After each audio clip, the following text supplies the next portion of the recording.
اعوذ باللہ من الشیطان الرجیم بسم اللہ الرحمن الرحیم۔ سنن ابی داؤد حدیث نمبر 601۔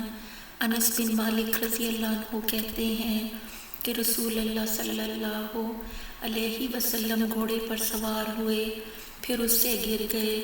آپ صلی اللہ علیہ وسلم کے دائیں پہلو میں خراش آ گئی، جس کی وجہ سے آپ صلی اللہ علیہ وسلم نے ایک نماز بیٹھ کر پڑھی، تو ہم لوگوں نے بھی وہ نماز آپ کے پیچھے بیٹھ کر پڑھی۔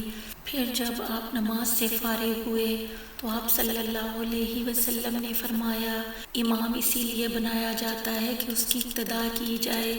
جب وہ کھڑے ہو کر نماز پڑھے تو تم بھی کھڑے ہو کر نماز پڑھو، جب وہ رکوع کرے تو تم بھی رکوع کرو، جب وہ سر اٹھائے تو تم بھی سر اٹھاؤ، اور جب وہ سمیع اللہ لمن حمدہ کہے تو تم ربنا ولک الحمد کہو، اور جب امام بیٹھ کر نماز پڑھے تو تم سب بھی بیٹھ کر پڑھو۔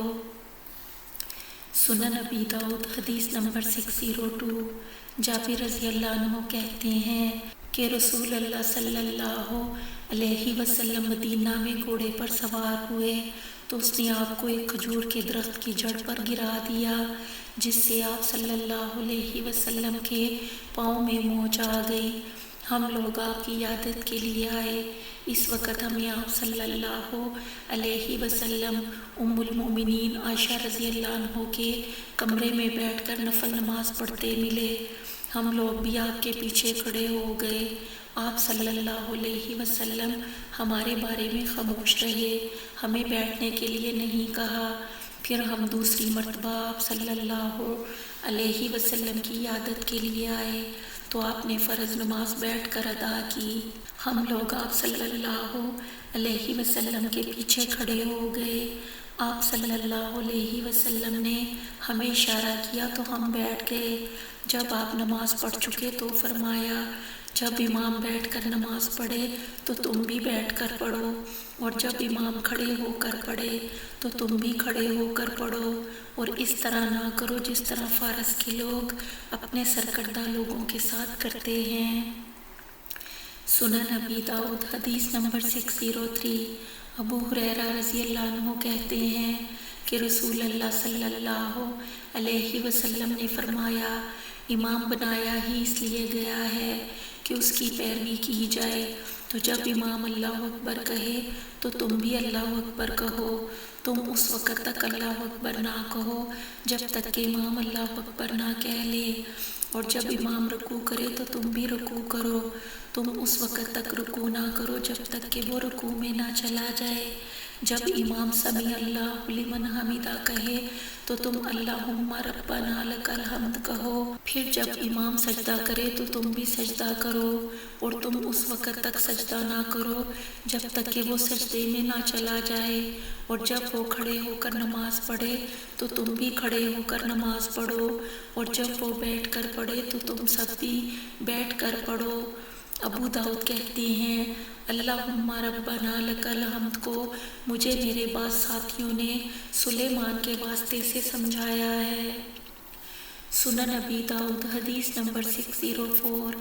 اس طریق سے بھی ابو ہریرہ رضی اللہ عنہ سے انما جعل الامام لیؤتموا بہ والی یہی حدیث نبی اکرم صلی اللہ علیہ وسلم سے مرفوعاً مروی ہے۔ اس میں راوی نے جب وہ قرأت کرے تو تم خاموش رہو کا اضافہ کیا ہے۔ سنن ابی داؤد حدیث نمبر 605۔ ام المومنین عائشہ رضی اللہ عنہ فرماتی ہیں کہ رسول اللہ صلی اللہ علیہ وسلم نے اپنے گھر میں بیٹھ کر نماز پڑھی، اور لوگ آپ کے پیچھے کھڑے ہو کر پڑھنے لگے، تو آپ صلی اللہ علیہ وسلم نے انہیں بیٹھ جانے کا اشارہ کیا۔ پھر جب آپ نماز سے فارغ ہوئے تو فرمایا، امام اسی لیے مقرر کیا جاتا ہے کہ اس کی پیروی کی جائے، لہٰذا جب وہ رکوع کرے تو تم بھی رکوع کرو، جب وہ سر اٹھائے تو تم بھی سر اٹھاؤ، اور جب وہ بیٹھ کر پڑھے تو تم سب بھی بیٹھ کر پڑھو۔ سنن ابی داؤد حدیث نمبر 606۔ جابر رضی اللہ عنہ کہتے ہیں کہ نبی اکرم صلی اللہ علیہ وسلم بیمار ہوئے تو ہم نے آپ کے پیچھے نماز پڑھی۔ آپ صلی اللہ علیہ وسلم بیٹھے ہوئے تھے اور ابو بکر رضی اللہ عنہ تکبیر کہتے تھے تاکہ وہ لوگوں کو آپ کی تکبیر سنا دیں۔ پھر راوی نے پوری حدیث بیان کی۔ سنن ابی داؤد حدیث نمبر 607۔ اسید بن حضیر رضی اللہ عنہ کہتے ہیں کہ وہ اپنی قوم کی امامت کرتے تھے۔ وہ کہتے ہیں کہ ایک بار رسول اللہ صلی اللہ علیہ وسلم ان کی عیادت کے لیے تشریف لائے تو لوگ کہنے لگے اللہ کے رسول ہمارے امام بیمار ہیں، تو آپ صلی اللہ علیہ وسلم نے فرمایا جب امام بیٹھ کر نماز پڑھے تو تم لوگ بھی بیٹھ کر پڑھو۔ ابو داؤد کہتے ہیں یہ حدیث متصل نہیں ہے۔ سنن ابی داؤد حدیث نمبر 608۔ انس رضی اللہ عنہ کہتے ہیں کہ رسول اللہ صلی اللہ علیہ وسلم ام حرام رضی اللہ عنہ کے پاس آئے تو ان کے گھر والوں نے گھی اور کھجور پیش کیا، تو آپ صلی اللہ علیہ وسلم نے فرمایا اسے کھجور کو اس کی تھیلی میں اور اسے گھی کو اس کے برتن میں لوٹا دو کیونکہ میں روزے سے ہوں۔